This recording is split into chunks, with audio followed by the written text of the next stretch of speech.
Hello guys, welcome back to this channel. Guys, इस video में हम बात करने जा रहे हैं बैंक ऑफ महाराष्ट्र के बारे में। लेकिन शुरू करें उससे पहले आपसे रिक्वेस्ट करना चाहूँगा, अगर आप इस चैनल को फर्स्ट टाइम देख रहे हैं तो प्लीज़ सब्सक्राइब कर लीजिए और बेल आइकन को हिट कर लीजिए ताकि हर वीडियोज़ की नोटिफिकेशन आपको मिलती रहे और आप सबसे पहले उसे देख पाएंगे। तो बैंक ऑफ महाराष्ट्र फ्राइडे के दिन 24.50 की ओपन प्राइस के बाद 24.50 का लो बनाता है और 24.85 का हाई बनाता है।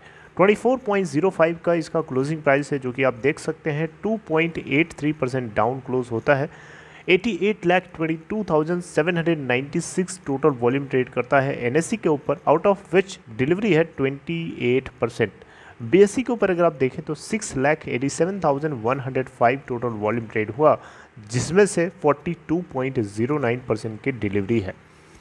इस बैंक का 52 वीक लो अगर आप चेक करेंगे तो एनएससी के ऊपर आपको मिलेगा 8.35 का और 52 वीक हाई है 27.60 का। मार्केट कैप है इस बैंक की आज की डेट में 15,777.18 करोड़ रुपए।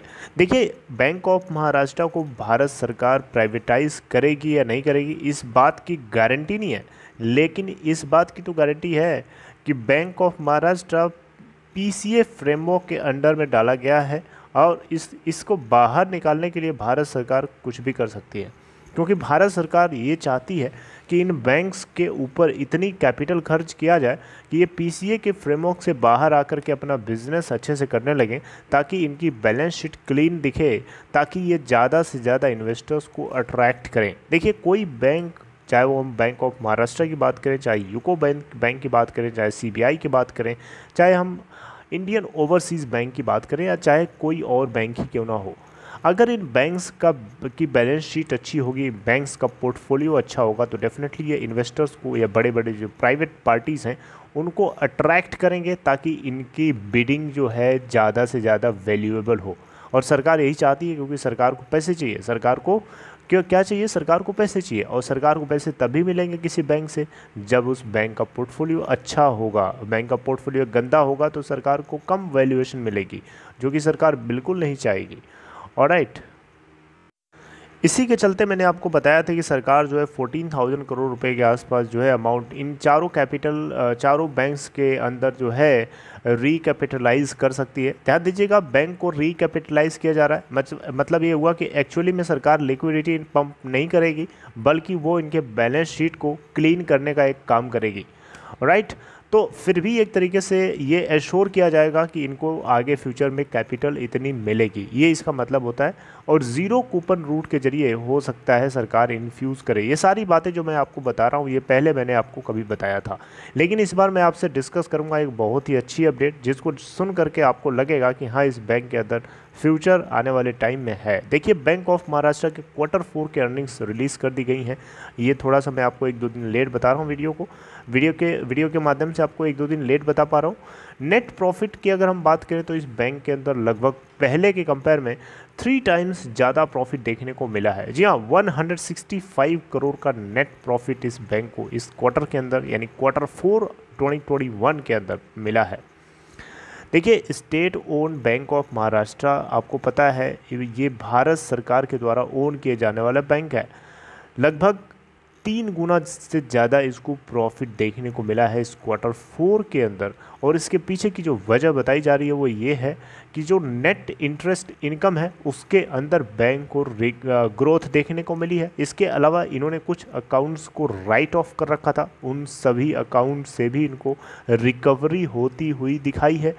राइट, तो ये सारी बातें हैं जिसके आधार पर हम बोल सकते हैं कि इस बैंक को इस क्वार्टर के अंदर हमें 3 टाइम्स से ज़्यादा प्रॉफिट देखने को मिला है।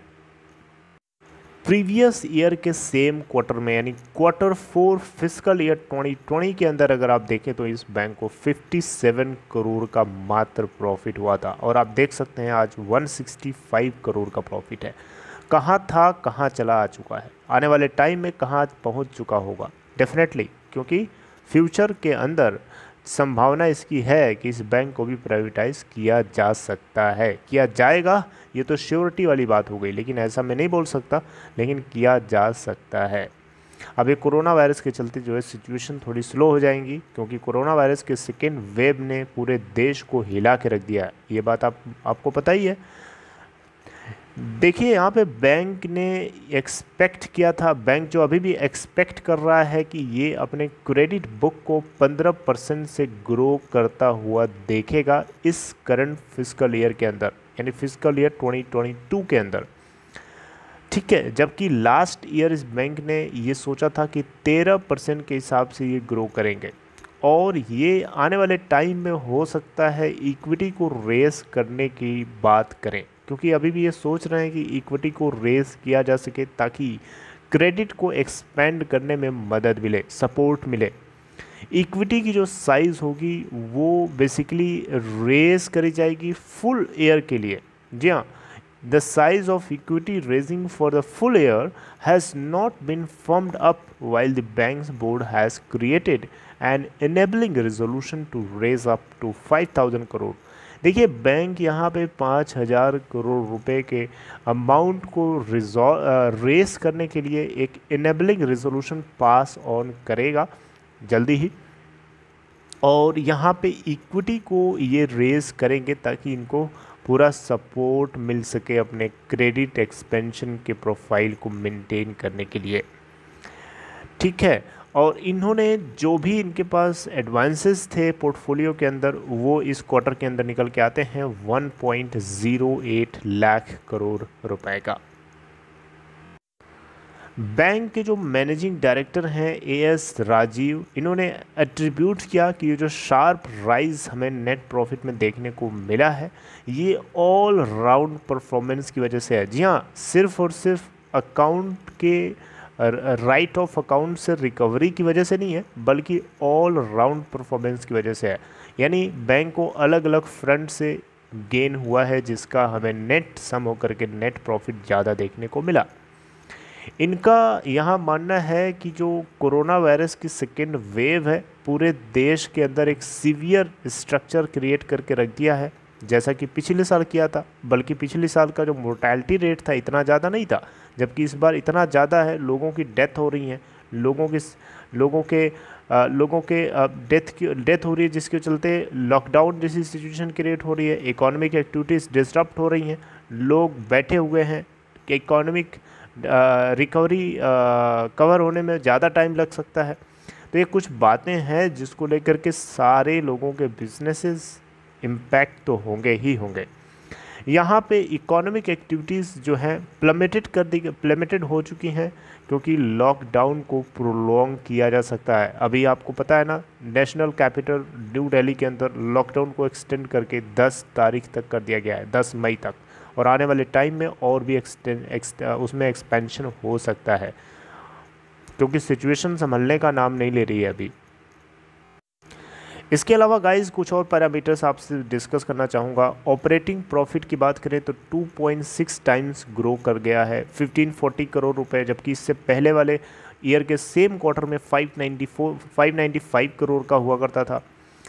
तो इसमें भी जो है 35% नेट इंटरेस्ट इनकम के अंदर राइज हमें इनको देखने को मिला, जिसमें 1383 करोड़ इन्होंने नेट इंटरेस्ट इनकम कमाया। नेट इंटरेस्ट इनकम आपको पता है किसी बैंक की कोर कमाई होती है, असली कमाई होती है, और ये एक पैरामीटर होता है जो किसी बैंक के इम्प्रूवमेंट को या उसकी परफॉर्मेंस को मेजर करने के लिए इंडिकेट करता है, राइट। तो यहाँ पे अगर आप देखें तो एक तरीके से देखें तो एनआईएम के अंदर हमें ग्रोथ देखने को मिली है। और अगर आप देखें यहाँ पे तो लेंडर यानी बैंक ऑफ महाराष्ट्र ने जो रिकवरी करी है राइट ऑफ अकाउंट से, यानी इरेंट बोरोवर्स से 738 करोड़ रुपए का रिकवरी करी है। देखिए राइट ऑफ अकाउंट्स वो अकाउंट्स होते हैं, रिटर्न ऑफ अकाउंट्स, जो अकाउंट्स फेल हो जाते हैं लोन को पे करने में, तो बैंक जो है अपनी बैलेंस शीट को क्लियर करने के लिए, साफ़ सुथरी रखने के लिए ये मान लेता है कि वो बैंक के अकाउंट बैलेंस शीट में है ही नहीं, यानी उसको हटा देता है। लेकिन इसका मतलब ये नहीं कि वो रिकवरेबल नहीं होते हैं, ऐसा नहीं है। बैंक जो है उनसे वसूली कर सकता है पीठ पीछे, लेकिन बैलेंस शीट पे उसको हटा दिया जाता है ताकि बैंक आने वाले फ्यूचर में और अच्छे बिजनेसेस कर सके उन शुद्ध प्योर बैलेंस शीट की मदद से। लास्ट में आपसे बताना चाहूँगा बैंक के जीएनपीए और एनएनपीए के बारे में, जो कि नॉन परफॉर्मिंग एसेट्स। ये जानना बहुत ज़रूरी है गाइस किसी भी बैंक के लिए। देखिए इस बैंक के लिए जीएनपीए की बात करें चाहे हम एनएनपीए की बात करें, दोनों के अंदर गिरावट देखने को मिली है, सीधे समझिए। क्योंकि दोनों के अंदर गिरावट होना एक बैंक के बिजनेस के चमकते हुए फ्यूचर को इंडिकेट करता है। किसी भी बैंक के लिए नॉन परफॉर्मिंग एसेट्स का गिरना बैंक के लिए एक वेलकमिंग न्यूज़ होती है, बढ़ना एक बहुत ही बुरी न्यूज़ होती है। ये बात आपको अच्छे से बताया है, मैंने कई बार बताया है, इस बार भी बता रहा हूँ ताकि आप इस चीज़ को भूलें नहीं। ऑलराइट, तो उसके फिगर्स क्या हैं, फिगर्स में आपसे डिस्कस चलिए कर लेता हूँ, थोड़ा सा ही है। देखिए नॉन परफॉर्मिंग एसेट्स में जीएनपीए की अगर हम बात करें तो 7.23% रह गया इस बार, जबकि इससे पहले वाले क्वार्टर के अंदर या पिछली साल के सेम क्वार्टर में 12.81% का हुआ करता था। एनएनपीए की बात करें तो इस बार इनको इस क्वार्टर के अंदर 2.48% का देखने को मिला है, जबकि प्रीवियस ईयर के सेम क्वार्टर में ये 4.77% का हुआ करता था। तो देख सकते हैं इतना ह्यूज रिडक्शन हुआ है, जो कि बहुत ही एक अच्छी बात है। राइट, तो ये एक अच्छी न्यूज़ थी बैंक ऑफ महाराष्ट्र को लेकर के। और आगे चल करके कुछ भी अगर ऐसा होता है जो इसके प्राइवेटाइजेशन से जुड़ी हुई चीज़ निकलती है, अपडेट होती है गाइस, तो आपको अपडेट किया जाएगा। Alright, so this is all, take care, and if you are interested to open Demat account, if in case you are new to stock market, there is a link in description box of this video for you. If you are interested, you can click on that. All right, okay, see you next time, take care.